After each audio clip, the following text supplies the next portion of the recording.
waxa maanta hotel saxafi ee magaalada Muqdisho inoogu soo gabagaboobay tababar ay u qabteen ururka SDN gabdhaha suxufiyiinta Soomaaliyeed kuwa ay ka soo qayb galeen gabdho gaaraya ilaa iyo 10 gabdhood oo ah suxufiyiin ku kala dhaqan gobolada dalka iyo magaalada Muqdisho waxa uu tababarkan socday muddo dhan 2 maalmood ka oo ahaa ka faa'iideysi sidoo kale gabdhaha sidii ay u soo saari lahaayeen sheekooyin hal abuuray sidoo kale si ay u xoojin lahaayeen awoodooda sida muuqaalada ay u duubi lahaayeen iyo sidoo kale sida ay u jarjaran lahaayeen muuqaalada ay u soo saari lahaayeen warbixin dhameystiran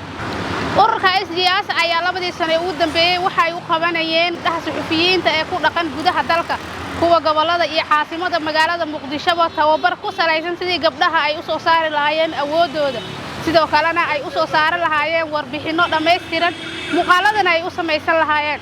waxaan gabdhuhu ka waraysay waxyaabaha ay ka faa'iideen labadii maalmood ee uu socday tababarkan ay soo qaabqaabisay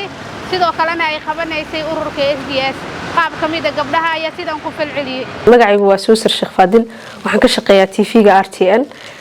waxaan aad ugu faraxsanahay horta markii ugu horeysay waxaan noo soo dhamaaday trainingkii STS waxaan aad ugu faraxsanahay inaan waxyaabo badan ka faa'iiday wixii ugu aan aad uga helay aan ku arkayna waxa kamid ahaa inaan arkay markii ugu horeysay training hable kaliya loo qabanayo marka aadan ugu mahadcelinayaa dhammaan shaqaalaheeda maamulkeeda STS waxyaabahan ka faa'iiday hadaan hal iyo laba ka sheegna waxaan aad uga faa'iiday anigu ama si aan aad u jeclaystay wuxuu ahaa qodobkii ka hadlayay security-ga oo maadaama aan hablanahay يعني دي أنا أفعيه كسر عبد الرحمن مرخلة كسرته قبل كجدا جاران دقمة بلحاو كهرب شرادي وجد دقمة بلد حاو توبر كان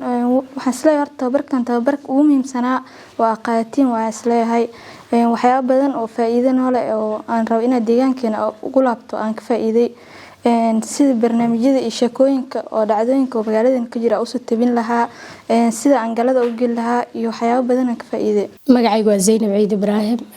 waxaan ka socdaa jaamacadda Muqdisho ardayda saxaafadda barataanahay ma tababar hore waa soo qaatay laakiin kuwa saxaafadda khuseeya soo qaadanin kana iyaga horeeya